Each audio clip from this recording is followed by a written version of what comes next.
For all those who appreciate the work that we're doing here on Standing for Truth, please hit that subscribe button because we are just getting started.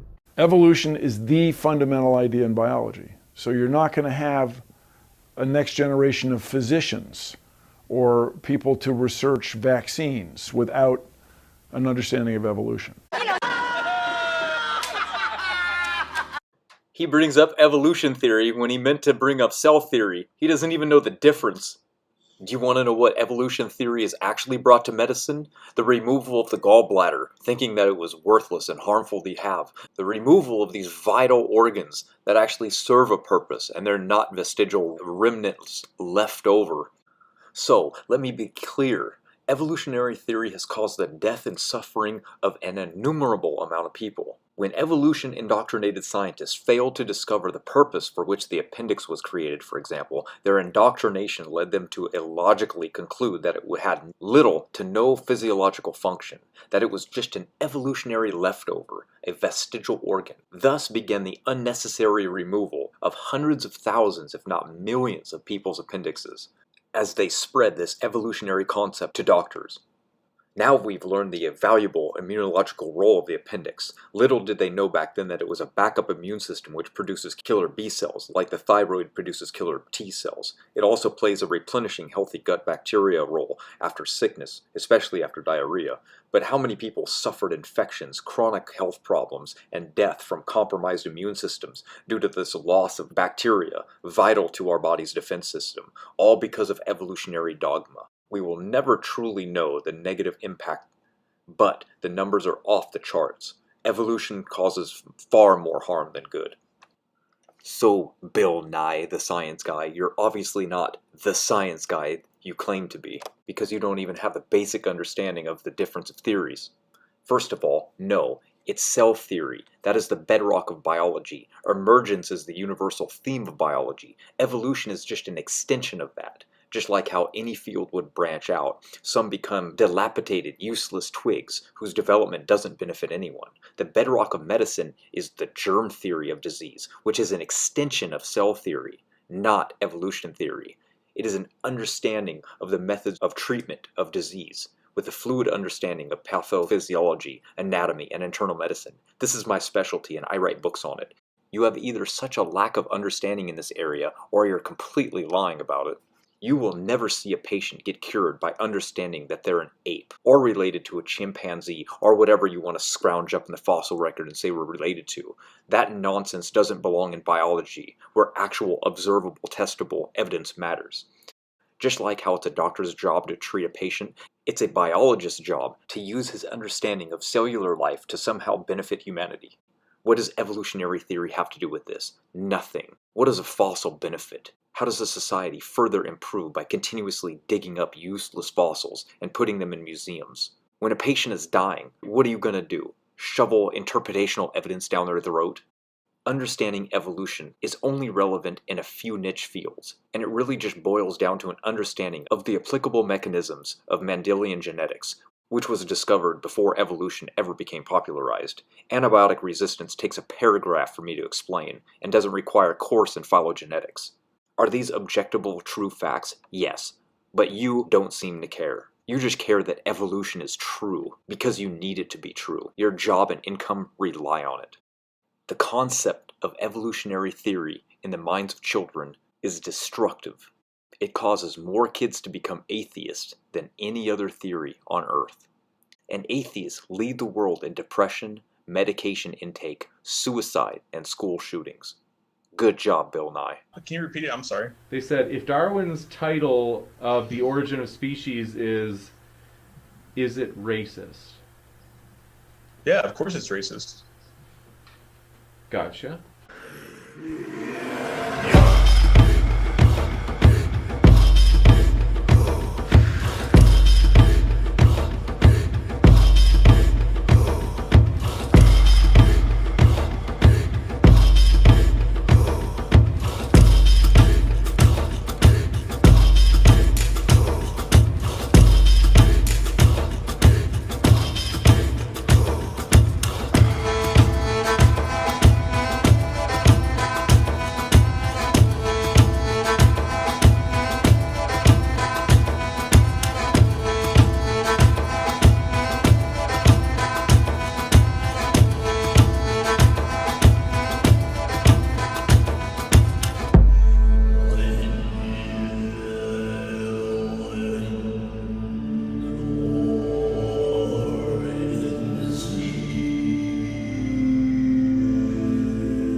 Can you repeat it? I'm sorry. They said if Darwin's title of The Origin of Species is it racist?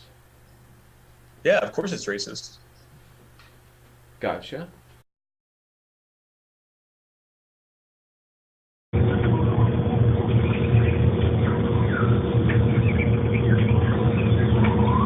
Toolbox? Yes. Why do your ears look like that? All Vulcans have similarly shaped ears. Why?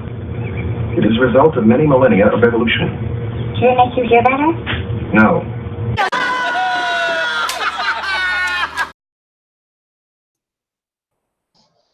Hey guys, this is Standing for Truth. We are live tonight. I am here with Raw Matt, and we are going to have some fun tonight. We are talking about biblical creation and health, the Bible way to better health. So we're going to get started here. You know what? Today we're going to learn about certain foods, dangerous foods to avoid, and healthy substitutions that we can make, how to detoxify our body, the biblical way, because we know that evolutionary science it hinders real science and real advancement. Evolution teaches that we're all just evolved chemicals, and then they want to treat the body with nothing but chemicals. But the Bible way to health is totally different. The biblical creation model in regards to health is what we're going to get into today. So, Matt, I want to introduce you to the audience for tonight's broadcast. Yeah, go ahead, man. All right. Well, thanks for having me on. We haven't actually got a chance to do this before, and this is one of my favorite subjects. So this will be really good. I'm excited to actually give people something that they're going to be able to take home with them for after this, something that they can start applying immediately. So a lot of people like to say that creationism doesn't actually bring anything to the table. It doesn't help science, and it doesn't help people. Well, we're going to show that this is going to be completely the opposite. Matter of fact, it's actually not evolution theory that doesn't do anything for medicine anyway. That's actually cell theory. So creationism is just like evolution theory is, but it's the opposite. It has many branches of science, and it has many different diversities that we in. Like creationists can be paleontologists, geologists, biologist. It doesn't really matter. They're just like any scientist can be. So we're the same way. So today people are going to be able to grab their notepad, take some notes down, and learn a lot. Awesome. Well, thanks so much for that brief introduction, Matt. You know what? I'm really excited for this as well. I think a lot of people are going to benefit highly from this. We'll start off here. Matt, we've all heard about the importance of antioxidants. For example, God's wonder agents against cancer. We've heard about, anti-inflammatory diets are the key, to beating a lot of these diseases, a lot of these inflammatory related diseases. So what are some things that, people can do today and in the future that are going to benefit them the Bible way? Oh, well, that's a pretty good question. Antioxidants are one good factor, one key factor, especially in today's world. We're kind of bombarded with a lot more free radicals than we've ever have been in the past, especially with a lot of people smoking and drinking and doing a lot more drugs, and just, around an atmosphere that's much more toxic. We have much more environmental toxins around us and pollution than we've ever had. So the body's under a little bit more of a stress than it has been. So, antioxidants are just one of these keys, but that's one of the major factors as well, is that the diet should be the base on what we do and what we should focus on, because diet is what we consume multiple times a day in large amounts. A lot of people try to mitigate the damage with just a little bit of a supplement, and that's not really going to do the job, because you're only taking a small amount randomly when you think about it. But food should be the priority, because you're doing it constantly and you're doing large amounts of it. So we want to go to the biblical account for this, meaning the Bible gives us two scenarios in the very beginning on these things. One is that man was created. That's the first. And two, the Bible refers to what's called the fall, where sin brought death into the world. Now, those two things can give us a very clear story and model to follow. One, our model is genetic degradation, where the buildup of disease and mutations occur every generation. And this is evident in what's called Sanford's model of genetic entropy. So it's kind of what I go by. And two, we were created in Genesis 1:29 to eat a certain way. And that would be eating as a base of mostly fruit, where 80% of your diet or more is based on fruit. So I promote a fruitarian diet in high amounts, and that's what I eat, because that's the highest concentrations of antioxidants in your foods that you can possibly get. So you're constantly helping your body to mitigate damage and to fight and free radicals and any types of disease that would really be coming in. See, a lot of the new diets and trends that are out now really push lots of heavy meat, which miss all the vitamin C, which miss all the fiber, which doesn't have many antioxidants. So you get a lot more problems with those than you actually do benefits. So would you like me to keep going? Oh, sorry. No, that's okay. I just had you on mute there. Well, in regards to, antioxidants, I've certainly heard about the benefits of a certain antioxidant called glutathione. I know it's not the best antioxidant out there, and I know you know a little bit more about it than I do. Did you want to kind of elaborate on that, Matt? Sure. Well, let's take a look at it like this. Let's break it down for the audience that might not know what glutathione is. We'll start at the most powerful metabolic enzymes of the body, and we'll take a look at it like the liver. So what happens is the liver does about 500 different things, but some of the most important ones is that it comes down to making metabolic enzymes for the body, because they are what fight free radicals better than anything else. The most damaging free radical in the body is actually called superoxide. Our liver produces something called superoxide dismutase, and now it should produce it at quite a good quantity as we age. Unfortunately, when we're in our peak, we produce somewhere around 80 to 90 micrograms per milliliter in our bodies, and we live about 80 to 90 years. Primates produce around 40 micrograms per deciliter, and they live around 40 years. So we know that how much your body produces of this metabolic enzyme is akin to how long you're probably going to live. Unfortunately, people really hurt their liver and they stress these metabolic enzymes out. But we actually don't live as long because we stress their liver.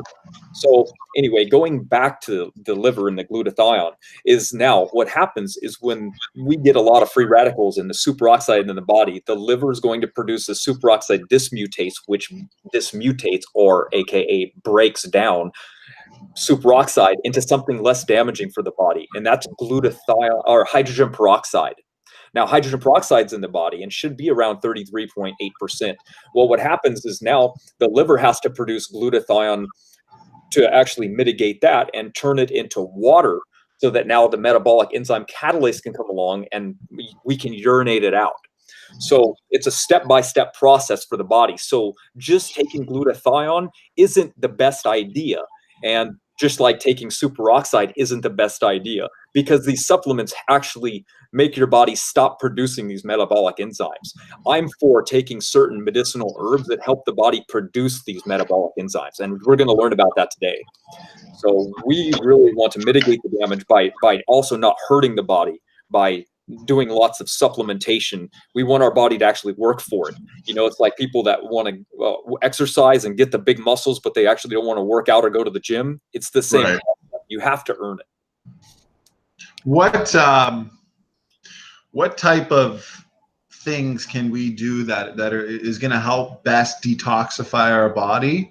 And secondly, Matt, what are some of the most important nutrients that we need on a daily basis? And before you answer that, I really liked how you talked about, genetic entropy, genome degradation, and how, in the Garden of Eden, we were told to eat, the fruits, the vegetables, and the seeds. And that's where we get a lot of the, the details of what we're talking about here is we get it straight from the Bible. It's the Bible way to health, as we talked about earlier. And I like how we kind of touched on the fact that evolution promotes healing through chemicals, And at the end of the day, I mean, it's riddled with side effects, which, we can get into a little bit later. But, I just kind of wanted to touch on those two things. But yeah, in regards to, ways we can detoxify our body and some of the most important nutrients that we should all be taking on a daily basis for the betterment of our health, Matt. That's right. That's right. You had two questions at the beginning of your statement. What were those? They were in regards what would be some of the best ways we can do to detoxify our body, and then what are some of the most important nutrients that we should be consuming, say, on a daily basis for the best health possible? Sure. Well, diet would be number one. Raw fruits are very clathrative. They are very cleansing to the body. They pick up a lot of debris and things like that, but they can't always pick up on everything. So I'm a really big fan of activated charcoal or activated carbon. It's a really cheap supplement, and people don't really know too much about it. It's non-toxic. Everybody can obtain it. It's fairly cheap. Because most people don't know about it, it's still really actually cheap. I recommend to the audience listening, don't buy the powder. You're going to ruin your sink. You're going to ruin your kitchen. It's a horrible mess. You'll ruin your clothing. Just buy them in capsules until you can worry about, like, okay, how am I going to take this in a powder? You can mix it in your smoothie, but it's going to stain your blender, your sink, everything. So be ready for that. But there's no toxic load. They've actually tried to kill animals taking activated charcoal, and they filled up their food bins with about 50% charcoal, and they lived 35% longer. So it's actually really beneficial, because as the activated carbon goes through your body, it actually binds to toxins and things that your body doesn't recognize. Toxic chemicals and pollutants. We get a lot of parabens in from plastics into our body, and charcoal is actually able to recognize those. A lot of people like bentonite clay, but I'm not a fan of bentonite because it's very high in heavy metals. So don't really rely on that. There's a lot of cleanses that are out there, but just don't really reach for those unless you kind of want to make a comment in my section here. So, I would recommend kind of just going through my book. Actually, I'll just post it for free for everybody. So all of the questions that most people will have, they can find just in the book. And I don't see a problem with just giving it out anyway. It's a great read. It really doesn't talk too much about anything except for longevity. Now, longevity to me means disease prevention. So there's lots of disease. Matter of fact, there's lots of anti-cancer remedies in it, but they're cancer specific. It doesn't say this fights cancer. It's like each cancer is very, very different. That's what people don't understand. Like I hear Ken Hovind say, just take this and it'll cure cancer. Well, no, you got to be careful, because some cancers are very estrogenic or estrogen dominant. So you got to be careful, because by eating lots of seeds, you're going to raise your phytoestrogen level, and that won't be good. So sorry, did you say something? No. I was, so a lot of it would be a multitude of things, a combination of things. And I'm looking at some of the questions here in the audience, because I have some other questions to ask you too. But a lot of questions are coming in. Maybe we'll just ask a couple of those first. The one here was from Praise I Am That I Am. Yeah. He asked, let me see here. My question to Matt is, what are his thoughts on the keto diet? Ketogenic is good to be in for a while, but it's too hard to last long term. See, the brain and the body really runs off glucose first. Glucose is the main powerhouse for supplying energy for the body and the brain. Ketogenic runs on ketones, so it will function and it does really good, but this is mostly because our society is very overweight. So it's great for losing weight. There's no doubt about it. And it's very good to actually do when you're bodybuilding, but there's no real high amount of antioxidants in a ketogenic diet, because you're mostly getting your calories from lots and lots of meats. And people today don't just go to the store and buy like organ meats and like fresh cuts and grass fed, which are high in gamma-linolenic acids. They go to the grocery store and they buy meat that's been sprayed to look red, and fish that have been fed astaxanthin so that they have red pigments, so they look like they're mature when they're not, and they're eating grain rather than grass. I don't know. It's just not very good, because what you have to consume on a ketogenic diet isn't the best, but it's not bad to do. It's just not good to do long term. Okay. Okay. I appreciate that answer, Matt. Another question we have here was from Korag Nightwolf. He's asking, what's healthier, well done, medium, or rare meat? I'm guessing he's talking about like hamburger meat. Well, they've actually found when it comes to advanced glycotic end products, our glycation, the fast food restaurants actually serve the best meat because of the fast preparation method where it's heated. But when it comes in terms of how damaging something is, meat is a class 1 carcinogen worldwide. So meat isn't very optimal. So the best way to prepare it is actually boiled in water. Now, what happens is when you expose anything to flames, glycation occurs. That's when the cross linkages of proteins and carbohydrates or proteins and fats cross, and your body doesn't recognize them, so they become very cancerous. The body doesn't deal well with them. So they have charts for this, and red meat's very dangerous usually when exposed to heat. But when you throw it on the grill and it's heated really fast, like in a fast food restaurant, it's actually much better for it than actually cooking it slowly. So obviously you don't want to cook it extremely hard, because the more charbroiled it is, the more black it is, the more glycation has occurred, and the more that's going to age you. The acronym for advanced glycotic aging, or advanced glycotic end products, is AGE, AGE, because it directly ages you. Okay, awesome for that answer. Let me see here.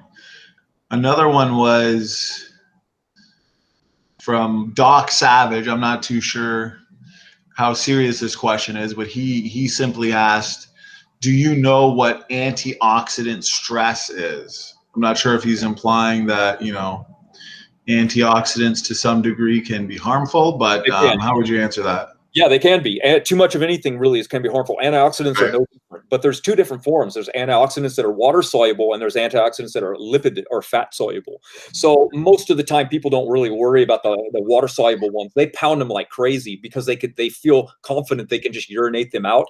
I'm not a fan of that. I'm a fan of more restriction. I'm a restrictor in calories. I'm a restrictor on most things, and so I don't really recommend people going out and just buying high antioxidant supplements. You'll see that in my book. I don't advertise that at all, actually. So he's right in that regard. But most of the things that are out there aren't really sold just for their antioxidant, properties. That's just an advertising sales pitch. Did you know the most powerful antioxidant that exists is actually in clove? It's the eugenol that's found in there, which is a volatile oil.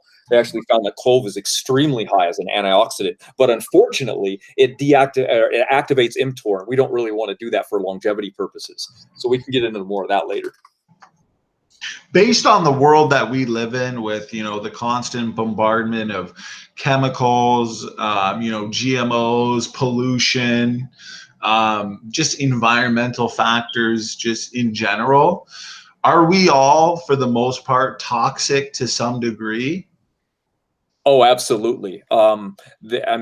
We can look at mutation buildup, and we even know that women are told not to have children over 40 because of the constant mutation buildup in their bodies. The rate of retardation and deformities and things like that go up exponentially after the age of 40. And men, usually the more mutations that we have, the longer we live, the worse it is for our child as well, even more so than women. I think women are more protected because of their progesterone levels, and their fat content's a little bit higher, so they can buffer toxins a little bit more. And they're also protected because of aromatization. Basically, their hormones they don't flip to damaging as readily as men. See, we just have testosterone as our main hormone, so it flips to DHT in one flip. As we're women, it has to flip a lot before it can actually get to there. So they have a lot more buffer and padding going on, as where mutations from men just they're a little bit worse. But yeah, like you said, we're smoking, we're drinking, we're eating lots of glycotic foods that we really haven't in the past because of fast food restaurants that have never really existed. And then we have we're flying everywhere, and in the high atmosphere there's more radiation bombardment than it's ever been around. So we combine all of these different things. We have mitochondrial diseases, the mutation buildup. We have fungus and mold, yeast, bacteria, viruses, parasites, heavy metal toxicity, free radical damage, acrylamides, mycotoxins, cancers, heart disease, diabetes. I can go down the list, but all of these things are really detrimental because after we actually go past a certain amount of cellular divisions, we actually have to now worry about senescence kicking in. And this is the phenomenon where cells are no longer able to divide, but they don't die and let others divide. So they may do other things that they're not supposed to do, like secreting proteins that can be harmful. So we have to be really careful, and we don't want to cause more harm than good. And unfortunately, not only are we surrounded by toxins and pollutions more than ever before, but people have more unhealthy habits than they've ever had before. They vape when they're in the movie theater, they go out and they smoke cigarettes that aren't just tobacco, they're chemicals laced with it as well. So just bad habits that people have constantly. It's really bad. So it's like, for example, when I talk a lot about, genomic decay, genetic entropy, I'll often say, it's entropic degeneration on all levels. And would you say that a lot of it is also epigenetic related? Epigenetics probably has a lot to do definitely with it. We know that they've actually been curing Alzheimer's recently with epigenetics. Wow. So epigenetics is great. Yeah, it's a whole new field of science that's branching out. I wish it was more powerful, more people looked at it, but it's really just kind of like a taboo subject right now. They're not really getting into it. They're more looking at genes and the CRISPR and things like that to alter our genes, which is good. I mean, that's awesome. Everything that's in us is genetic related. So epigenetics is switching genes on and off. So that's kind of like where I come in through diet and supplementation is I'm using these things to epigenetically alter our genes because we can't really do this safely yet. Because we know certain genes are directly correlated with longevity. Take, for example, the sirtuins, the 7 of them, the FOXO genes. We have a lot of genes that are directly related to how long we're going to live. We want to switch these on, but we can't really do that yet permanently. So in the meantime, unless we're born with those genes on, we have to switch them on epigenetically. And that's exactly what I'm trying to do with diet and health and supplementation and herbalism. So. Well, it's interesting because, in a lot of my debates and discussions on, genomic decay, the evolutionists oftentimes will say, there's no evidence for this type of genetic degeneration. And, I'll explain to them that, we see genetic related, diseases on the rise. And obviously a lot of it's due to environment as well, like autoimmune diseases, for example. You got multiple sclerosis, lupus, rheumatoid arthritis, and the list just goes on in regards to autoimmune diseases. You've got increased rates of asthma, immunological diseases, cancers on the rise, autism. Now, if a lot of this is, say, due to, mutation accumulation, what can we do to, prevent it? Is this can this be done through diet, through vitamin supplementation, through drinking cleaner water, avoiding chemicals to the best that we can, or is it inevitable, Matt? Mutations are going to build up. They're inevitable, but how we deal with them once they're in our bodies is mitigated. We can control to some degree how much it's going to damage us. So yeah, we unfortunately have a really harmful mutation that most people don't really know about, and it's in everybody. It's called the MTHFR, the METHFR. It's an acronym. It stands for ethylene tetrahydrofolate reductase, and this is a gene that helps the humans methylate. It regulates homocysteine levels, it repairs DNA, and it turns genes on and off. So as you can tell, it's very important. And it's one of the worst mutations that everybody has today. No one knows how important this is, so I'm going to tell everybody right now. This mutation is a serious example of genetic degradation at its finest because it leads to more widespread genomic degradation. So if our first people had no MTHFR mutations, then if it was starting to accumulate, it would spread out and cause it to be widespread. And that's what we see. This common genetic error accelerates genetic deterioration because it affects methylation cycles. It's typically a homomethylation or a hypomethylation. It speeds up the methylation.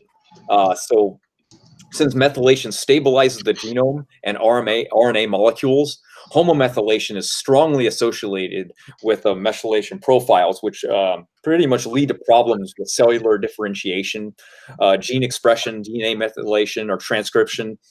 It's the fact that this mutation increases the risk of more mutations. So if we have it, which we do, then they end up being in the germline and being passed on to the next generation. So now we can see why everybody has this today. Currently, there's 34 of these deleterious mutation genes affecting the MTHFR gene. Two of the most researched are what are called C667T and A1298C. Basically, each of these mutations have a different impact on how this gene performs within the body. Depending on the mutation that you have, you can even have both of them, but the consequences are slightly different, but all are harmful. Each mutation allows a similar trend towards less methylation within the body or less folate production, depending on which one you have. But the single mutation is present in the gene and and it can affect you anywhere from 20% to 70%. That's huge. Imagine if you had 70% loss of dysfunction. Now that's going to be 70% less methylation that you're doing. I mean, if you're lucky, you get 20%. Americans have 20% of the population have just one of those mutations. Another 20% have the other one. So now if you have both of those genes, 40% of the American population have one of these genes. That's horrible. So if you have this, it's going to affect the breakdown of toxic estrogens. It's going to block cellular metabolism. It's going to do a whole list of things. So we definitely have this problem going in our body, and we need to now consume foods that help methylation. So there's methylsulfonylmethane. It stands for MSM. It's a sulfur-bearing compound you can buy. It's also really, really cheap. It tastes absolutely disgusting. So don't mix it with water and expect to drink it very easily. It's water soluble, so you would take a little bit in the morning and you take a little bit at night. It's not in your foods if you cook every meal that you have, because it's very volatile to heat. So if you're cooking every meal, you probably don't have much MSM in your foods or your water, so it's not going to be there at all. So it's better to supplement with something like that. It'll really help increase your methylation levels. And since vegetarians and vegans themselves die from heart disease because of homocysteine levels, because they eat lots of oil. You see, they've just replaced eating cheese and meat with lots of olive oil and coconut oil, so they lather their foods up. And because they don't methylate very well, these things build up, and the homocysteine levels build up and up and up. And because they don't methylate good, they die from the same reason that a meat eater will. So we want to have strong methylation levels, and we don't want to eat foods that have been processed. So I guess I could get into some supplements, but if you have any more questions, let's do it.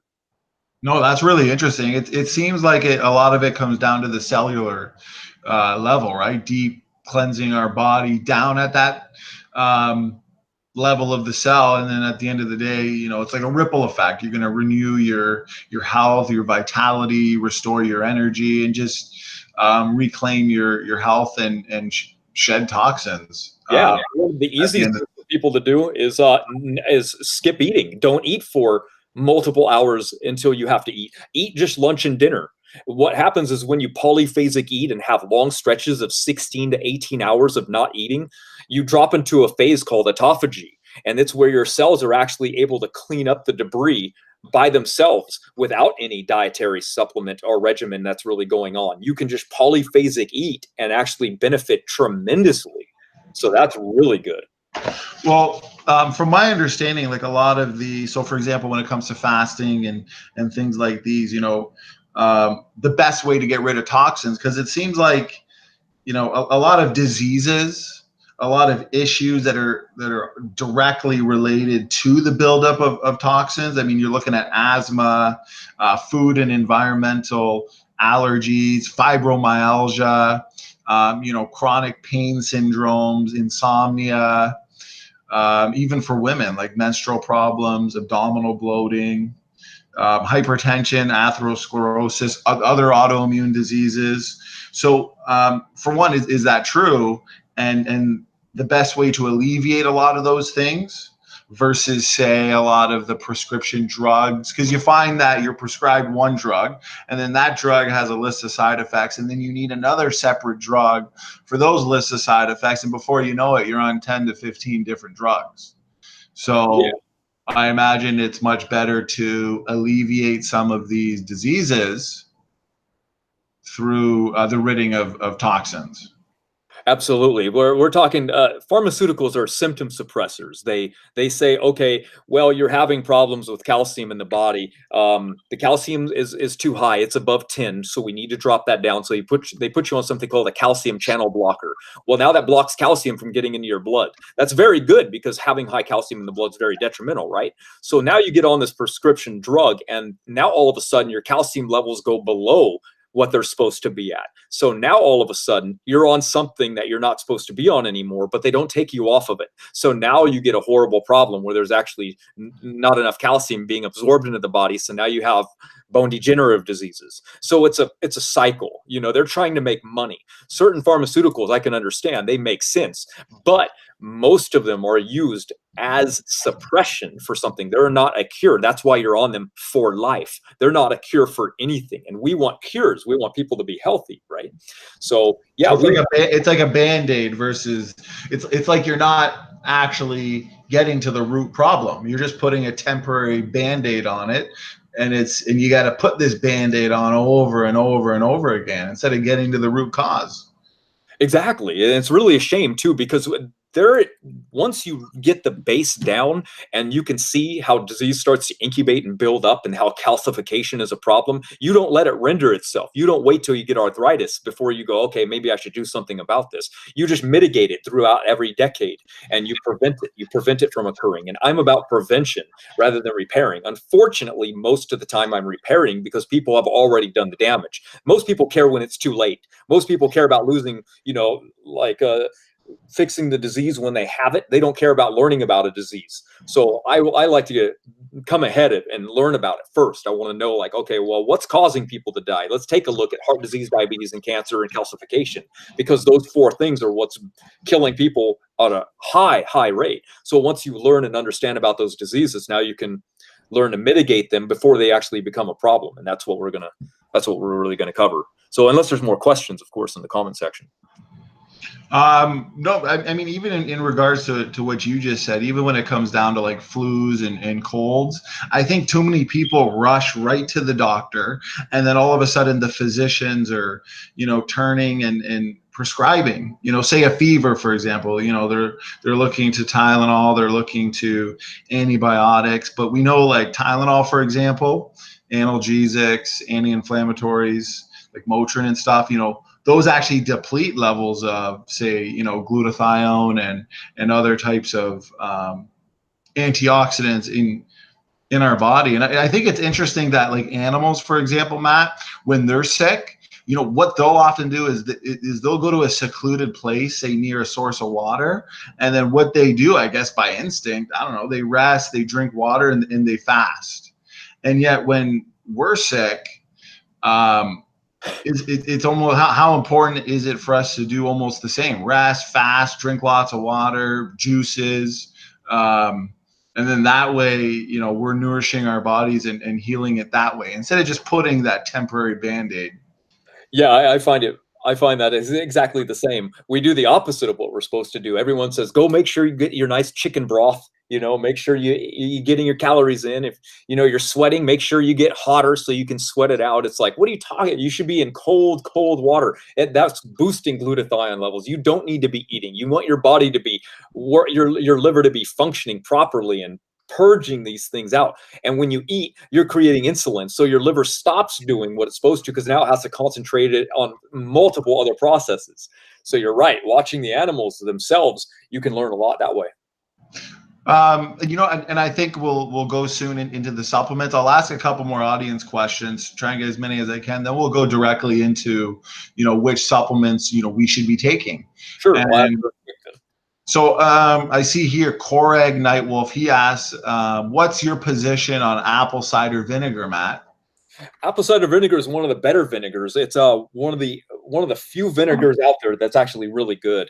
I don't like any of the other vinegars, mostly because of how they're processed. Apple cider vinegar is in its raw, natural state, so it's very unprocessed. It just becomes very alkaline in the body, is where others are very, very acidic. So it's a great one to add to your foods. It's going to help stimulate more hydrochloric acid. So if you have trouble digesting, like let's say you're going to have a heavy meat meal, it's very good to have apple cider vinegar with that, because it'll really help stimulate more hydrochloric acid to digest that meal. It doesn't really work, obviously, with carbohydrates because that's amylase. But when it comes to proteins, yeah, apple cider vinegar is a great way to go. I think it's the best one to have. Yeah, with myself, even just an anecdotal, evidence or personal story, like even I used to have issues with heartburn or, gastroesophageal reflux, and, the doctors, they'll give you these medications. I think they're in the category of proton pump inhibitors, or I can't remember for sure right now, but a lot of those that they give you, those will have, various side effects. And yet when I took the apple cider vinegar every single morning, as well as warm water with lemon, that within a couple weeks completely cured, the heartburn and the issues. So, and there's so many stories like that, personal stories that people have where, instead of taking the prescription drugs that they would have had to take in forever and then have a multitude of side effects, they did what was natural, the Bible way to better health, and it worked. It succeeded. You don't need chemicals all the time. Oh, I know. Yeah, no. Most people reach to them because they don't know any better, and they see TV commercials go by.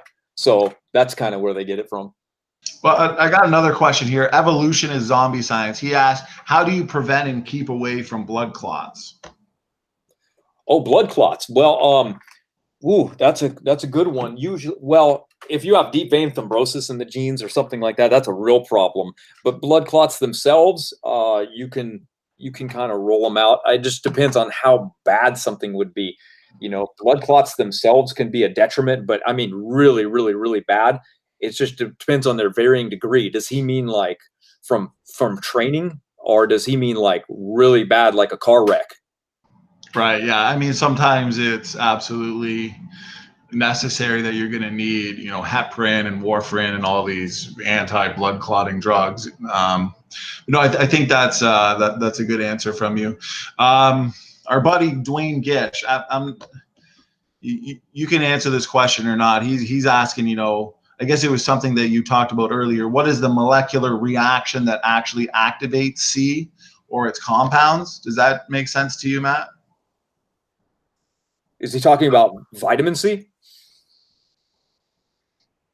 Let's see if he clarifies here. I mean, ascorbic acid is wrapped in copper, so yeah, they kind of, you don't want to just take vitamin C powder and expect to absorb it. Really, it's going to be in its natural form, which is ascorbic acid wrapped in copper peptides, and it's going to be absorbed in its natural form. We want to eat fruits, we want to eat natural compounds. We don't want that. If he was talking about like charcoal or activated carbon, then that one's just, it's already been pre-made. It's just a pure activated. Actually, yes, it is activated carbon. You just clarified. Okay. Being a little ambiguous, I think. But yeah, activated carbon. Yeah, they process that in a manner where it's oxygen free. They now make it out of coconut husks, and it's just every fullerene that there is that's bound inside those inside that husk. So that's really what you want. You want a lot of variety when it comes to these fullerenes. A lot of the activated charcoal, the more fullerenes that are in it, the more they can attach, because they have multiple different shapes. So they can attack and bind to more toxins and pollutions and chemicals that are in the body and remove them. So you can take it with whatever you want. They've actually found on a study, though, that if you take it with lipids or fats, they actually tend to work better because they can be recirculated to some degree, but they're going to come out in your waste. You'll see it. It'll be black. It'll be kind of constipating as well. So be ready for that if you want to take a lot of it. What about, you know what, a question for me. What about heavy metal toxicity? So, for example, a lot of these heavy metals we might consume, say, even in the water we drink, and you know, other various means, you know, do they end up building up in, say, your brain tissues and just in your body tissues in general and lead to certain diseases like, you know, Alzheimer's, dementia? I mean, and what's the best way we can do to not only prevent, you know, heavy metal toxicity and heavy metals in general? If someone does have heavy metal toxicity and they're having some effects from it, what's the best way that they can rid themselves of it, Matt? Well, heavy metals mostly come in kind of through diet. So, for example, I know a lot of people that eat a lot of chocolate, lots of coffee, lots of vegetables. So those can have high amounts of cadmium. Vegetables are very high in cadmium, so vegetarians usually have high cadmium levels. There's lots of arsenic and things, and yeah, they build up. The body tries to buffer them. I mean, we store toxins in our fat. That's why it's usually not the best to consume fats of animals, because if they eat toxins, then you eat their fat, then you get those same toxins. So it's the same concept with us. We store toxins in our fat. So if we are losing weight real fast, those toxins dump into the bloodstream, making us feel a little sick and nauseous. Again, charcoal comes in for that as well. But we can mitigate heavy metals from a couple ways. Hawthorn flower and leaf has been shown to remove lots of heavy metals. That's really good. Another one is sun chlorella. That's a great supplement. A little pricey, but it works really good. A lot of people reach towards cilantro, but that just depends on the soil that they're grown in. You can actually cause heavy metals if you actually don't do that one right. So I'm more of a proponent of the hawthorn leaf and flower and sun chlorella. Make herbal teas out of hawthorn flower and leaf. Drink the water that comes from that tea every day. Those metals will bind and they'll come out in the urine. And then the sun chlorella will bind for the lipid soluble form. So it can get rid of the excess that come in that way. So those are two of the best heavy metal detox forms that are the easiest, and you don't need to know the other ones. Well, a funny thing that just came to mind too is because I've found that when talking with evolutionists and people that just reject the Bible, a lot of times they'll bring up like bacteria and certain infections as, you know, bad design. And I quickly realized that these evolutionists, they don't even understand that, you know, there exists what's called good bacteria, and that probiotics are healthy for us. I mean, there's about 100 trillion bacteria that reside in our large bowel. And I think there's like more than 400 different species of bacteria that actually live there. And fortunately, most of these bacteria are actually extremely beneficial, and you wouldn't want to try to live without them. So I always tell the evolutionists, why don't you try living in a world without bacteria? And yet they want to use, like, you know, bad bacteria as an example of bad design. But I mean, how important is, say, probiotics, good bacteria in regards to our immune system, in regards to just all types of, because it seems like a lot of disease comes directly from our gut itself. So what happens if we heal our gut, say, with good bacteria? Can you just go into the issue of bacteria in general for a bit there, Matt? Yeah, sure. Well, you're talking a little bit about the microbiome. That's influenced by what we eat as well. So it's very important. The gut-brain bacteria are definitely correlated with each other. I know that probiotics are very important, and so are prebiotics. That's the food for the bacteria in your gut.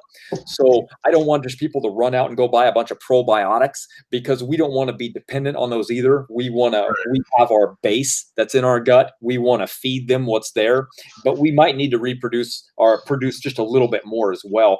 There's a whole different strains. There's Lactobacillus acidophilus, there's bifidus bacteria, there's planet. So there's a lot of different strains, but like you said, there's actually more bacteria in us than there are blood cells. So bacteria is far more important than people give it credit for. And people are always blaming God for creating these harmful bacterias and these new bacteria popping up. And it's like, look, we have bacteria. There's enough bacteria in your room right now that if you were to fall over and die, they would start degrading your body and consuming you till you were gone. Same thing. If there were 100 elephants, there would be enough bacteria to consume it all away in an eventually amount of time. But what happens is we invent tons of chemicals, right? There's over 500 different things that we make from crude oil alone. Plastic, glass, all kinds of things. So when we throw these things into the environment, what happens when those bacteria now come along and try to degrade those things and try to eat them? Well, what happens is they mutate, right? They're like, what the hell is this? I need to eat it and I can't. So it starts mutating. And unfortunately, the mutation that usually occurs is harmful to other things. It's harmful to them, not necessarily them, but it's harmful to other things. That's where flesh-eating bacteria can come from.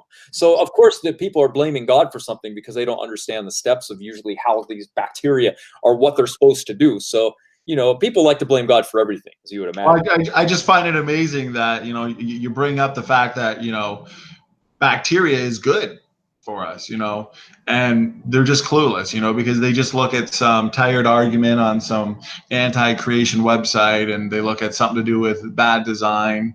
But no, I appreciate that that answer there, Matt. Another question was from Evolution is Zombie Science. I got to scroll up. I think it was diverticulitis. How do you cure diverticulitis? Unfortunately, diverticulitis is pockets that are in the esophagus. So foods like nuts and seeds and popcorn kernels and tomato skins get stuck in there. So it actually makes it worse.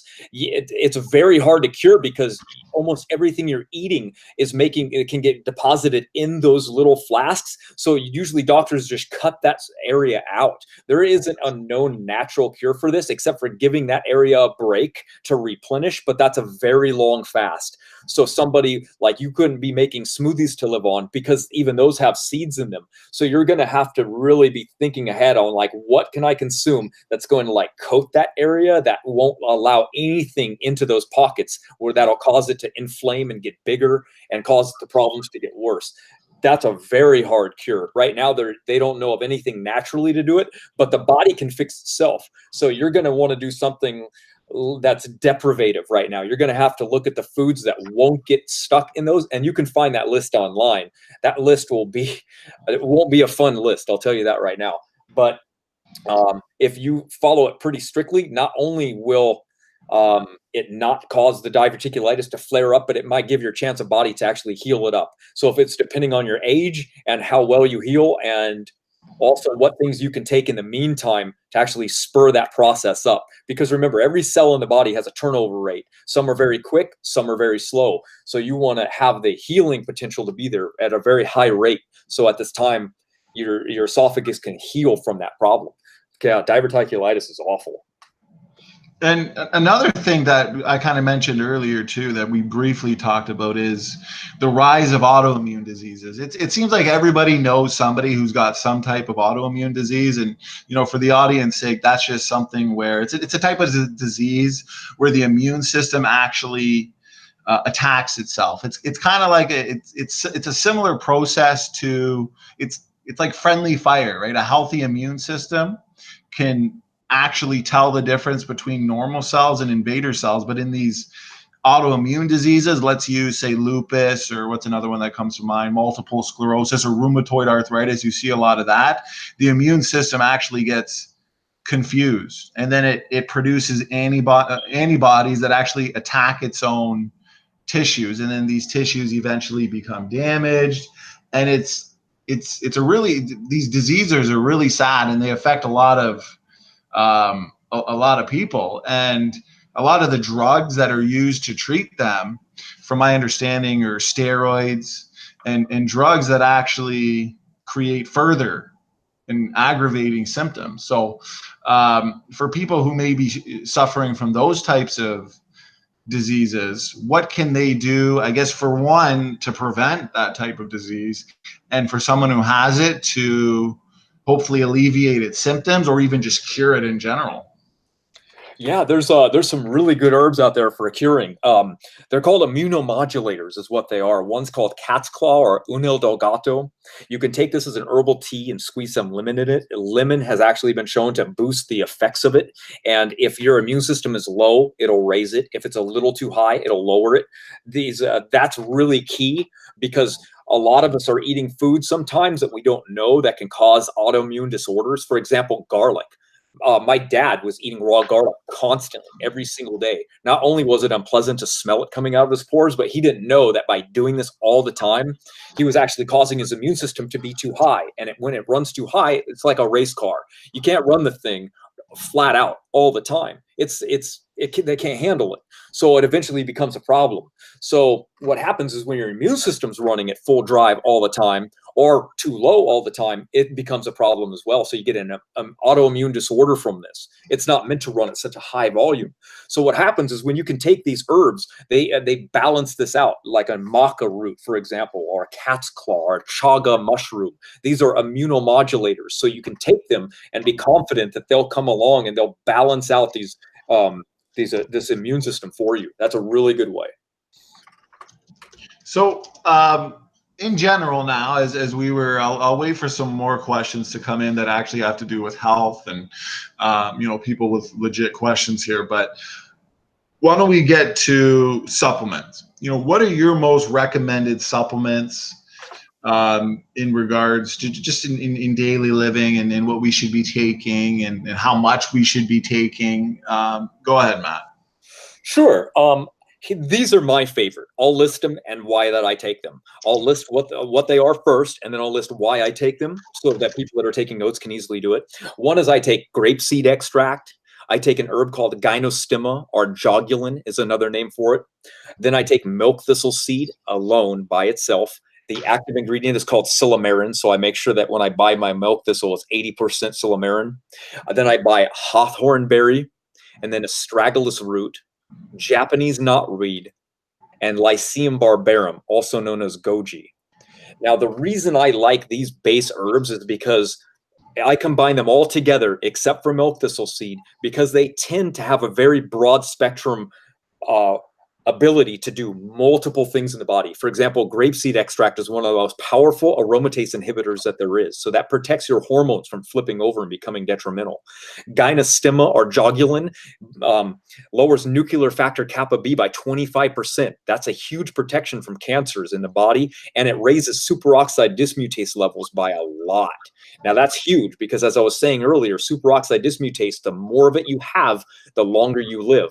Now that's not always what a lot of people think, but when I've read through the research, mice that were lacking superoxide dismutase die shortly after birth because of massive oxidative stress. However, mice that are 50% deficient in superoxide dismutase have normal lifespans and minimal defects.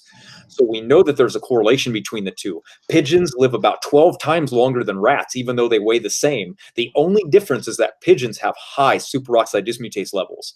And so that's an amazing correlation right there. Fruit flies that have been genetically engineered to produce twice the amount of level of SOD end up living twice as long. So we know that there's a direct correlation.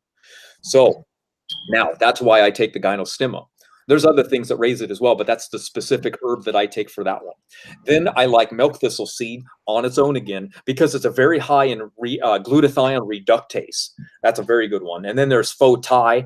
Its another name is Hisho Wu, but it's a glutathione peroxidase booster. So it's another really good one in conjunction with these other herbs because they work on the metabolic enzyme potential of the body. And we want those very strong at all points in our life. And because these are herbs, they help your body to actually produce them. You're not just giving these things to your body so it stops producing them themselves. Another one would be hawthorn berry. I take that for the EGCG. Now, astragalus root is taken for the telomere enhancement. They actually sell a specific alkaloid from astragalus root. It's called astragaloside 65, I think. And what that comes down to is it's a telomere booster that enhances them really, really quickly. Unfortunately, it's very expensive. So I don't think that it's necessary to get that specific supplement when C60 and astragalus root can do the same thing as long as you're buying the extract powder of it and you make a concentrated form of it by a decoction. Another one would be Japanese knotweed. It's a very cheap herb right now, and it's a very, very cheap form of what's called trans-resveratrol. A lot of people right now know about resveratrol because of the grape resveratrol, and it's known for longevity. Well, this is a better form called trans-resveratrol. It's more potent, and it's found in Japanese knotweed, so it's really cheap. And then the other one would be goji. I end that off with, because it's a sesquiterpenine, which means it's a human growth hormone precursor. So it helps your body boost human growth hormone. And most of the time, that's just done by working out. Not many foods on earth do that.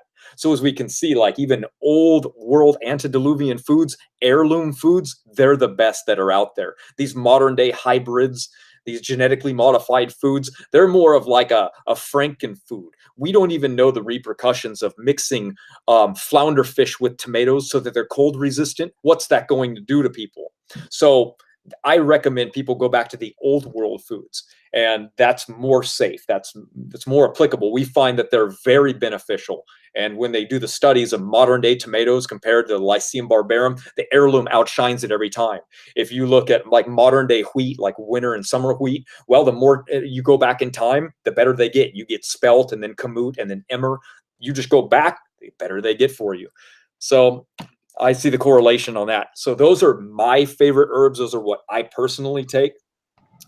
And when it comes to other things like diet, I base mine mostly off fruit, and then I eat nuts and seeds. I don't eat vegetables. I don't eat meat. I don't eat dairy, and I don't eat grain. And every so often I'll do legumes, but if they're in the form of mesquite and carob.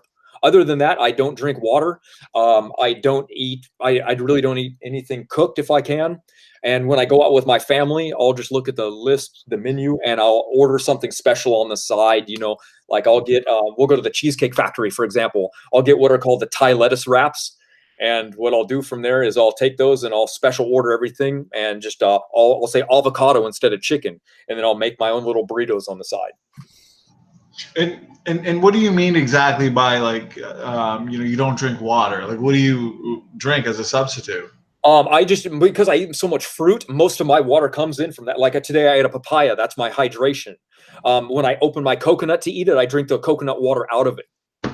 So most of my water just comes from fruit. Well, what about when they say that, when it comes to water, you should be drinking, what is the recommended daily amount, 6 to 8 glasses of water? Are you saying that you're getting that amount just by eating fruits? No, but I don't need to be, because I'm not eating cooked food that are constantly dehydrating me. I'm not eating high amounts of sodium. I'm eating more potassium, so my ratios are perfect. I think that drinking water is probably important if you're eating those standard American diets. Sure, you need something to flush these toxins out that you're eating from your food. I don't eat toxins, so I don't need to do that. Good point. And I find it interesting since the title of this is, well, we could have titled it, many different things, toxic relief, restore health and energy through many different ways, fasting, detoxification, supplements, whatever it is. But it's funny because in your everyday life, in my everyday life, I'll talk to people that do hold to, an atheistic or just an evolutionary worldview. And you'll tell them that, the Bible clearly teaches that, we need to be eating the fruits, the seeds, the vegetables, and just living a very clean lifestyle through a very clean diet. And you'll try and tell them that, a lot of the things that lead to disease, lead to cancer, excessive intake of certain meats, excessive animal fat and other fats, because at the end of the day, these are inflammatory. And a lot of people, they're consuming so much inflammatory and toxic oils, trans fats, fried foods. It's America is your fast food diet, right? Your Coke, your hamburger, your fries, and then people are wondering why their health is going out the window, and then they're taking all these prescription drugs, and they're scoffing at your naturopathic doctors and your chiropractors and the people that are really out to help you. And you try and tell them that, to avoid excessive sugar and high glycemic foods, like white flour is huge. All these things weaken the immune systems. Or a lot of people are consuming, devitalized foods, salt, processed foods, junk foods. They're eating at wrong times of the day. They're eating late at night, and they're not avoiding toxins in our food, right? Nitrates are huge in processed foods and smoked and cured meats, and like you said earlier, heavy metals, mercury. You know, that's found in fish. It's even hard to find good fish these days that's not free from heavy metals such as mercury. So you try and tell these people these health tips, health facts, and they either scoff, they either ignore. And I think it comes down to the worldview. It comes down to the idea that we're nothing more than, you know, recycled stardust, evolved chemicals. So let's treat the body with chemicals. And yet, Matt, you're kind of saying the opposite, aren't you? Absolutely. Chemicals are one of the last things we want to do. I can understand doing it if you have a horrible health issue, but that's not the normal case. If we're healthy, we never need them. We only have to resort to them if we're on like stage 4 cancer. Sure, of course we need some kind of boost or assistance because we should have never been there in the first place. But, you know, in 1901, America was ranked #1 in health in the nation, everywhere. That's incredible, considering now we're near dead last place. We've done something horribly wrong. You know, we depleted our topsoil, first of all. In the 1930s, we created the Dust Bowl. Before that, everybody was growing everything that they wanted. Everything. And everyone was healthy. Now nobody does really anything. They just go to the store and they don't know how to shop. They just go, everything is in an aisle. So it's in a box. So they get something that's enzymatically dead and completely dry, and then they take it home. And like you were saying, what's the standard American breakfast? A meal that nobody should even be eating breakfast. And then what do they eat for it? Bacon and eggs? Are you kidding me? That's not what we were designed to do at all. Matter of fact, the University College of London did a 15-year study on 65,000 people, one of the largest studies ever done on dietary health and nutrition. And guess what they found out? That when people ate 6 servings of fruits and vegetables, they were healthier than the people that ate 5. And the people that ate 7 were healthier than the people that ate 6, all the way up to 9 or 10 servings before diminishing returns happened. Do you know how much that is to eat? That's your entire meal of every day of eating fruits and vegetables. So that's incredibly high. So basically it's saying we're fruitarian. So not only are we completely carbivores and fruitarian based on our anatomical features, our digestion, our saliva, our just biology, because that's what we were created to be. Genesis tells us that, but we absolutely have proof for that now. And the more we divert from that, the more unhealthy we get. And that's fact. So no, I'm totally in agreement with you. One question from Jack Jackson asked, have you tried what's called high meat? Does that ring a bell there, Matt? What? High meat? What does that mean? High meat diet? I'm not sure. He just said, what do you think of high meat? So if he wants to clarify in the chat, but he seems like he's genuinely interested. Well, high meat has its detriments. Like I was saying, the first problem with high meat is there's a lot of blood in red meat. Blood, if you want to read the book called The Calcium Bomb, the doctor wanted to prove that ulcers come from nanobacteria, which reside in blood from red meat. So he drank some of it and gave himself the ulcers the next day. I think he won a Nobel Prize from this. He proved, it's called The Calcium Bomb. He showed the detriment of nanobacteria being in calcium. Being in blood that's in red meat. So it's horrible for the body. We don't have the UXO enzyme to even break that substance down. The only reason that people are able to eat meat really is because, one, we cook it. So therefore it's not natural to begin with. And then secondly, we have hydrochloric acid in our stomach to somewhat process this down. If you were to just live off of meat, go ahead. You will die. It's not meant to be for us. The only reason we even eat it at all is because we incorporate other things to be eaten with it. I always tell people, if you think you were designed to eat it, go ahead. Let's have a competition, you and me. I'll just eat blueberries. You just eat whatever you want. I don't care. Pick grain, pick a legume, pick a meat. We'll just eat that. After a month, when you're giving up because you're horribly sick, then you'll understand what you were designed to eat. And the only thing that can possibly be is fruits.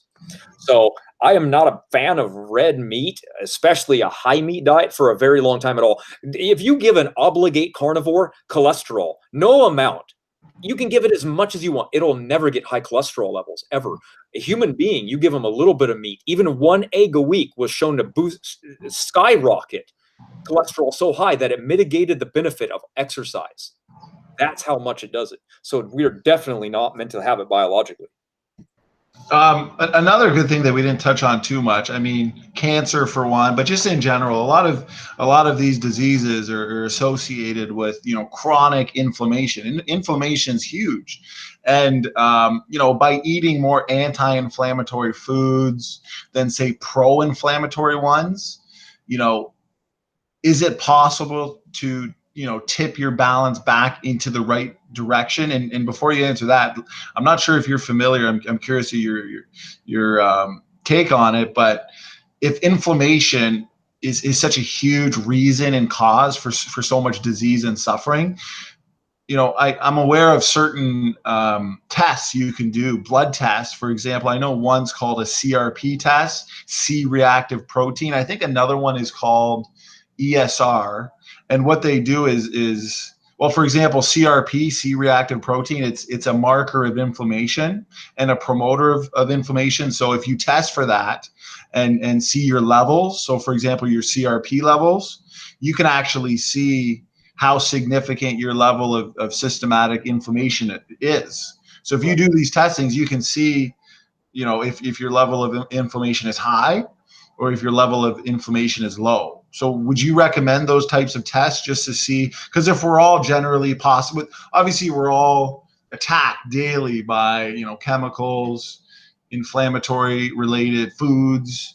Would you recommend those types of tests for people to see where their inflammatory levels are?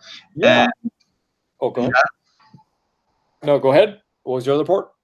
And if so, and somebody, you know, realizes that they do have high inflammation in their blood versus, say, the inflammation and the anti-inflammation balance is off, what would you recommend for those people? Okay, well, yeah. First of all, I definitely recommend the tests. The tests are always good to get because they're a good indicator of what you're doing. So if you're failing at your program, you can see these in the results and you can change that. If you don't know, it's very hard for us to tell because health is something that we don't really notice until it's kind of gone, kind of like gaining weight. It's like watching grass grow. You don't know if you're getting unhealthy. It just happens. You don't see your hair falling out. It's gone one day. It's kind of like that. So I definitely recommend testing, you know, methylmalonic acid test for B12, the C-reactive protein testing for the inflammation, all great stuff if you've got the money. As for what to do for inflammation, absolutely. There are things, but they're quite expensive actually. That ones that actually work, like nattokinase is a great enzyme from silkworms that really reduces inflammation. Wobenzym from Garden of Life is a systemic anti-inflammatory, really, really good, but really expensive. If you just eat good, you don't have that problem. But like you said, we eat a lot of inflammatory things. We eat a lot of oils. Those are inflammatory. We eat a lot of problems. We actually dig our own grave with our spoon. So that's what we're doing. We're building up mutations from bad habits and bad lifestyle choices and pollutions and toxins. And then we go home, and when we're supposed to be eating our medicine, we're just eating our junk. So it's just problem on top of problem, man. Well, I've got, you know what, we'll go one more question from the audience, and then we'll let you kind of close off on anything that you feel like you wanted to say that maybe you didn't get the chance to. I think, you know, you've been very informative. I think this has been very good and hopefully helpful to, you know, the people listening and people that'll listen to in the future. But a question here from Evolution to Zombie Science. He says, don't many genetic birth defects and disorders stem from mutations which evolutionists believe could be beneficial, but we only observe the harmful and perhaps stable ones? And then he says, weird. Right. Well, that's what we base our model off of, is, you know, the actual the degradation. We're seeing disease. We're seeing problems. We don't see superhumans being born like X-Men, which we should be. We should be seeing people being born that have anti-cancer genes. But instead, what do we see? We see the BRCA1 and 2 gene for cancers that are popping up everywhere. We're seeing more mutations. 49 to 50% of the population that has cancer has it under the age of 50. So it's not that people are living longer and getting more cancer. Of course that happens because, like you said, we're building up mutations. As we age and every generation. And that's what we see when we look at disease. How it's ignored is beyond me, but I guess you can rationalize anything if you can believe that bacteria turn into whales and people. But that's, that story isn't really what I'm interested in. I look at disease and I see problems, and I don't see people adapting to problems. And when you do, you see epigenetic regulation. You don't see evolution. You don't see new anatomical features to built up around a cell to protect it from cancer. And people have been causing harm for themselves for quite a long time. And you know what I mean? People go, well, we can eat raw meat. Yeah, good luck with that. Go ahead, feel free. Eat a bunch of raw meat sometime. You'll have a great time with salmonella poisoning from that meal plan. Good job. Well, and that's what's amazing when it comes to, that's why when you look at evolutionists that say, evolution is what promotes and advances science.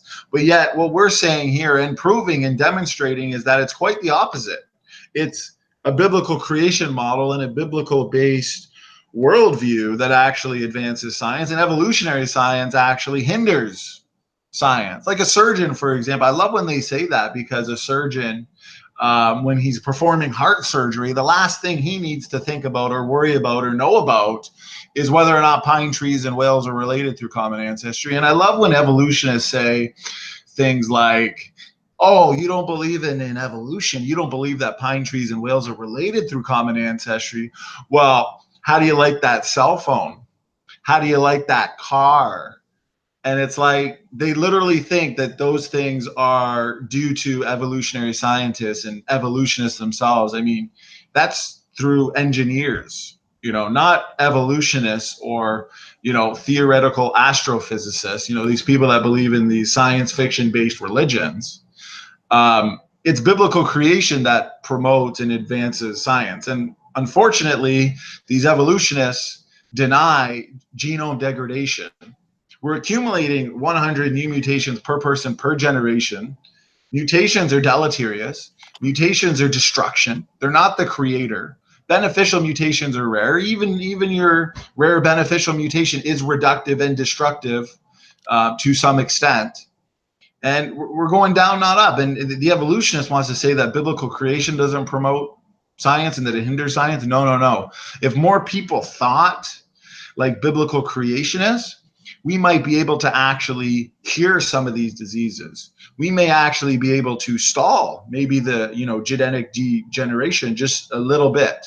But the evolutionists, they're the ones that hinder science, Matt, and they're the ones that deny science. And we've seen that over and over and over again. Oh, I know. They fight against everything, it seems like. I mean, I don't really know what their purpose is besides it's their belief system that they're being attacked. So they have to defend it. That's the only reason why, because we're telling them that they were lied to, and they're backing up the liars and mad at us. It's kind of like being mad at the person that helped you stop the robber, I mean, it's like, hey, I stopped the robber from broken your house, and then they get mad at you for doing it. So it's just kind of Absolutely, brother. Now, you know what? I think a good way to end it, if you wanted to just kind of conclude everything, wrap everything up just wrap everything up neatly. Maybe say anything that you might have felt like you wanted to say and didn't get a chance to in regards to health. And as well, if anyone watching this has any specific questions regarding health, diet, supplements, that they didn't think of here or have a chance to ask, just email me or Raw Matt, and we'll do our best to help you out and get you an answer. Go ahead there, Matt. All right. Well, for those that want to think that the biblical model is wrong when it comes to creation, and then that we evolved to eat meat, and it's what made us who we are today, then I have a question for everybody to ponder tonight. We've been studying over 90,000 different Seventh-day Adventists for over 30 years, and guess what? They have the lowest heart disease and cause of cardiac mortality that there is. They're the vegans. The more meat that's added to the diet, the shorter lives people live. In fact, there's been 2 meta-analyses that have been done that demonstrated that vegans have less heart disease than meat eaters. Dr. Ornish showed and demonstrated through double randomized control studies and trials that you can actually reverse heart disease on a vegan diet. The rise of obesity is directly correlated with gut flora when humans removed plant fiber from their diet. You can actually look around and see from the studies that the more meat that's added into the diet, the shorter lives we live. So I definitely don't recommend it for your benefit. I gain nothing from saying any of this. Matter of fact, the book's going to be free. You can check it out. I have scientific PubMed studies on everything that's mentioned throughout it. Every herb, every supplement, everything that I'm saying is backed up. So I'm not telling you for any other reason. I'm not vegan because of animals. Like I would go hunting in a heartbeat. Doesn't mean anything to me. So I just say it because health is something that we only miss when it's gone. And I don't want you to have to get to that point. We're here to give you information to help better your life, help you understand it, and give purpose and reason to everything. The Bible is very clear that we were created to do a specific thing and that sin brought death into the world. And that's our model. And that's what I've created the system on. So I hope everyone was able to understand everything that was said in the interview, or else that would obviously not be a very good talk. And if you have any questions, I guess go to the comments section and I will put a link to the book in there for free.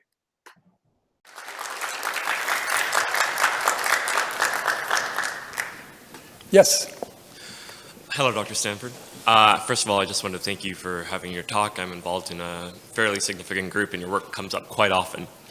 My question is a bit of a two-parter. First, you stated that there was 700 billion new mutations per generation, correct? At a genome size of 3 billion, wouldn't we, for simplicity's sake, sticking with point mutations, have flipped every single mutation possible multiple times over? Yes. Yes, Okay. Basically every possible mutation that could happen in the genome has happened during our lifetime. Great. And then you stated that most mutations are in the non-selection range. Wouldn't at some point you reach an equilibrium where the deleterious mutations flip and return to the previous state? So flipping of back mutations are really rare. So you'd have your weight, basically the new mutations are flooding in, back mutations are exceedingly rare events, and so it'd be just as if there was no back. There is back mutation, but it wouldn't stem the tide. Thank you. I wonder whether I got that right. You're arguing that the baby differs from both parents by 100 nucleotides. Yeah, 50 from each parent. What is actually the experimental evidence for that? We do next generation sequencing and everything, so one could test that today. Is there evidence for that? Yes, so I think most of the data is coming from parent-child trios, and so they're actually doing sequencing of parent and child, and so they actually can count the mutations. There are parts of the genome where they're not countable, like in tandem repeats and things, so they make some adjustment for that. But the 100 mutations per person per generation now is widely being circulated as the actual mutation rate. What fraction is neutral is debatable. Yes? So have you ever considered a situation with some invertebrate species like horseshoe crabs that have been around for a long time into the geological record? How does a species like that continue to exist? It's really a great question. Kondrashov actually talks about that. He said these lineages should have a lifespan limit. And so one author I didn't include was Dr. Fred Hoyle, a famous physicist. He actually was so interested in this that he spent a few years of his life looking at the mathematics of evolution. And he concluded DNA is degrading, and he said any given piece of DNA has a limited shelf life, basically. And so he envisioned aliens coming and reseeding the planet periodically to make up for all the degenerated genome. So really, it's hard to imagine deep time lineages surviving unchanged like the horseshoe crab. It's really a conceptual hurdle. And it's, I think, should be acknowledged widely that So one really interesting thing, jumping to the virus issue, is we watched the H1N1 virus go from a red-hot pandemic to a whimper, to an extinction event in 90 years. There's a paper recently published that say that all RNA viruses of all different families appear to be evolutionarily young, meaning tens of thousands of years old, whereas you'd think that viruses would date back to millions or billions of years ago. And so it's really interesting. The time element is something I don't want to deal with. I just want to deal with the present.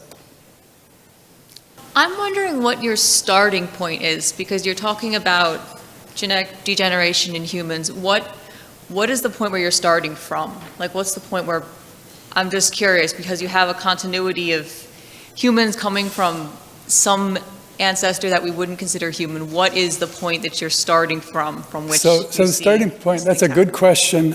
Basically, if we start with a population with 0 mutations, there is a burn-in time where it has to reach equilibrium, where it takes time for enough genetic diversity to build up in a 0 population, a 0 mutation population. And so there is a time where it's unrealistic, the degeneration rate is unrealistically high. And so we acknowledge that. But we could start anywhere. So we could start, let's suppose that all of the human beings in the world disappeared except the people in this room. We could start and say, okay, the average fitness in this room is 1. And then we're going to monitor fitness, not as reproduction, because that's a circular argument. We monitor fitness by function, like IQ or physical strength or things like, or longevity. Those things are a better way to measure it. But it's a great question, and it is a part of the formulation. We do start with mutations with 0. We start our populations with 0, and so that's a factor. But we can restart a population once you've reached equilibrium, a burn-in point, and we still see decline. Thank you for a fascinating talk. I was just wondering, the mutational load is, as you say, is very high, but there's a lot of redundancy in the function of the human genome, and I'm just wondering if anybody has looked at it from that perspective, that there are similar functions. So maybe a particular mutation may take out one key gene, but there are redundant systems that can actually take over that function. Yes, so that gets in a little bit into the philosophy element, because it looks to me, and a lot of people, like the genome is designed to be stabilized by things like diploidy, or things like gene family backups, or other types of redundancy. So redundancy does, in modern design, engineering design, we look at redundancy as a really good thing, and it is a good thing for our genome. And it's interesting because how do you evolve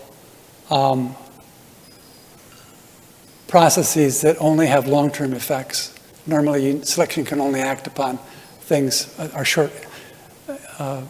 Beneficial mutations have normally a short-term vision of where they're going, so to speak. Yeah. It's also kind of a two-part question. The first thing is about formulations from Fisher, right, and the early on population geneticists. So those are incredibly useful and formal, but they're also extremely simplistic. They assume, as you're assuming still, like 100 years later, that fitness is just one-dimensional feature, and that the function of selection is to increase fitness, when it's probably this multidimensional feature, and that the function of selection would be to maintain the ability to adapt, and not increase fitness. That's just the construct that was used mathematically to formalize this. Right. And this will lead to the second part, which is the equation should be, as was mentioned, for other species, correct? So for bacteria, for instance, and this has been studied, so this could be looked at. If your predictions are right, this should be observed in bacterial populations. They should collapse after a little bit of measurable amount of time in the lab because they go through a lot of generations and you can measure more accurately the distribution of mutations and the number of generations and even sequence everything and see the predictions. But that doesn't seem to happen. Okay, those are all really good points. Let's see if I can remember what they were.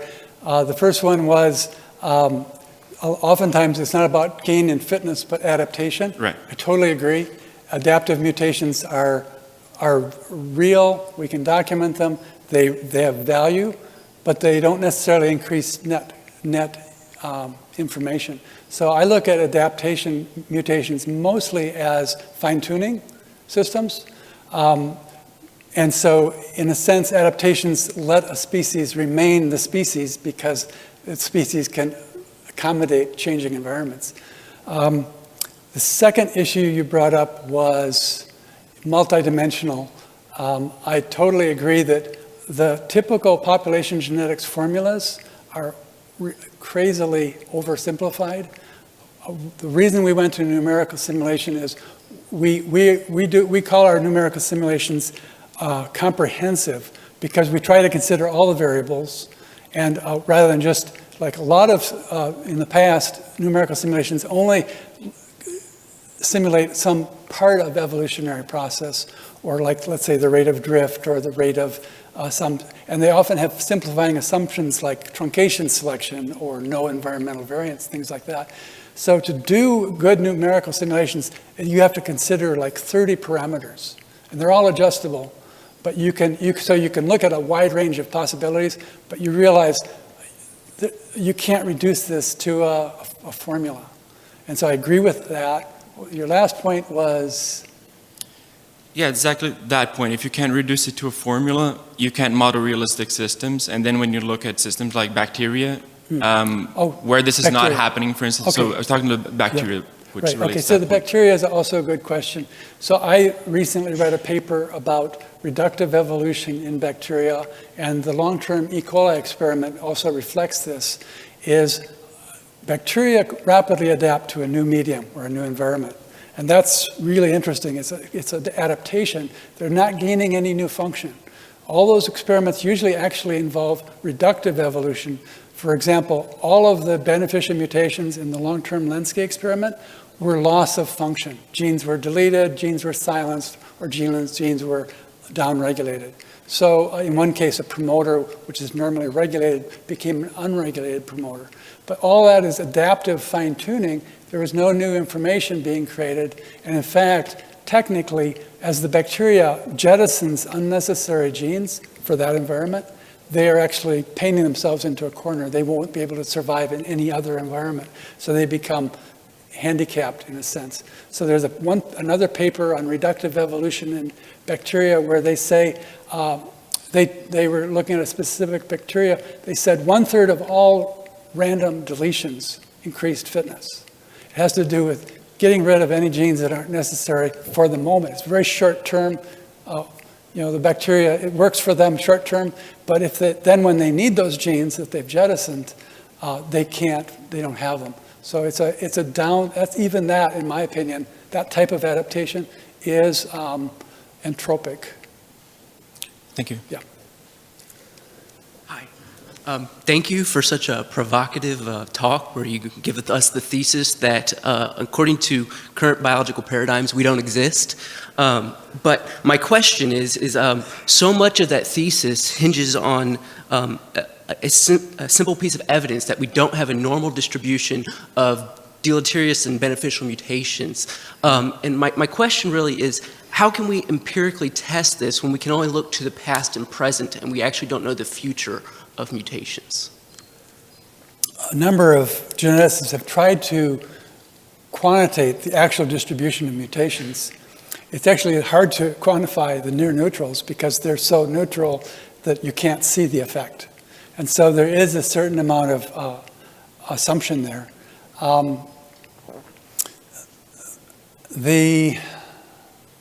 Let's see, lost my train of thought.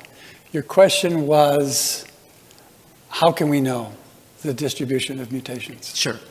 And so Lenski's experiment is really interesting because they were periodically sequencing the population as it changed, they could actually determine exactly, and they could determine when mutations arose. They could see which mutations were beneficial. Only a tiny fraction were beneficial, and they were all reductive.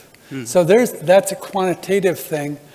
Also, we did a research on the influenza virus. So Rob Carter and I, turns out that over the last 70 years or so, medical people have been freezing influenza samples.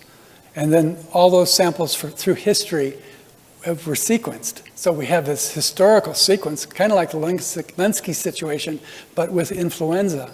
And what we see is that, well, actually, let me just show a slide here. This is our numerical simulation. Mutation goes up perfectly linearly, and fitness goes down with a fitness decline curve. And this is the influenza study that we did. Rob gathered sequence data going back to the 30s, and what he sees is a strict linear accumulation, just in the same way. So basically, it's clock-like. 10% of the H1N1 influenza virus mutated.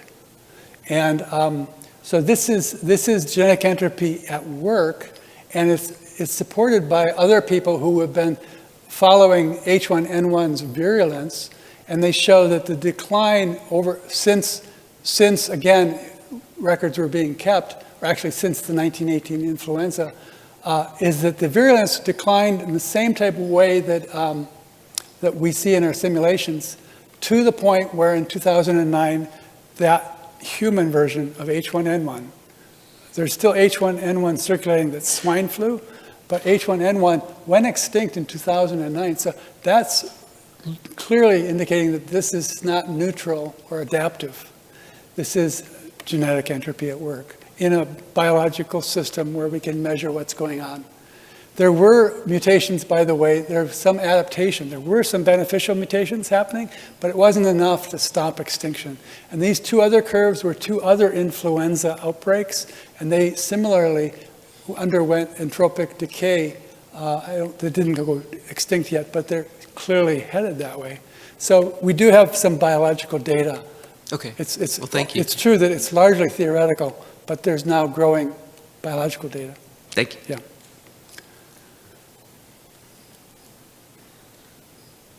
So I really appreciate you showing up, and I know I've taken too much time. I have a few books that I'm happy to share with you, one genetic entropy and one on contested bones. If you think you're going to read it, you're welcome to a copy. The BINP, Biological Information, New Perspectives, that proceedings is in the NIH library, and you can. But you don't want to read that proceedings. It would take you a few months. It's 25 really long papers, very technical, on all the different dimensions to biological information. But there's like a synopsis you can read in a few hours, which is freely available at BINP.org. It stands for Biological Information New Perspectives.org. And there you can download the synopsis for free. So if that interests you, that's available. But thank you so much for your patience. Mutation rates. The mutation rate per generation is an observable fact. This is not open for debate. In humans, the rate is anywhere between 63.2 and 238 new mutations per generation. The factors that make the largest impact on mutation inheritance are the age of the parents. The older the parents, the more mutations get passed down to offspring. The mutation rate of 63 comes from a Greenland trio study of 78 Icelandic parents. They discovered that parental mutations are doubling every 16.5 years, meaning that if you wait till you're 36 before you have your first child, you will have accumulated double the mutations from when you were 20, which have the potential to be passed on to your offspring. This occurs because 3/4 of the human germline mutation are paternal in origin, and their total number increases with a father's age at conception. Regardless, the clock is constant and consistent. Thus, it becomes a great tool for making testable and falsifiable predictions with, And this is exactly what young Earth creationist Dr. Nathaniel Jensen has done. He has multiple mitochondrial DNA rate predictions, all of which have been validated. It is logical to conclude then that going back in time, in reverse, you end at a point where there are no mutations. 0. Which begins with biblical Adam and Eve. And guess what? The first study results ever done in 1997 confirmed this, and they obtained a time of 6,500 years ago for mitochondrial Eve, using the observable rates. That's only 327 generations ago, and this was secular scientists that discovered this, not creationists. Then, using creationist methods, we assumed that Adam and Eve lived around 300 generations ago. If this was true, then using 63.2 mutations per generation, the lowest end of the spectrum for evolutionary benefits, the average human then should have 18,000 mutations built up, if this was correct. Well, guess what? Results confirmed 18,900 mutations on average, confirming Y chromosome Adam could not have lived more than 345 generations ago. So again, this compounding mutation rate is not a guess, it's a fact. This is obvious to anyone who studies biology because this is exactly how they create molecular clocks in the first place. So to think mutations are not compounding in all life is just nonsensical and flat out wrong. The inherited mutation accumulation happens to every species on Earth, and it's how we create these clocks. We are able to see the inherited mutational load per generation accumulating in all species we have ever tested.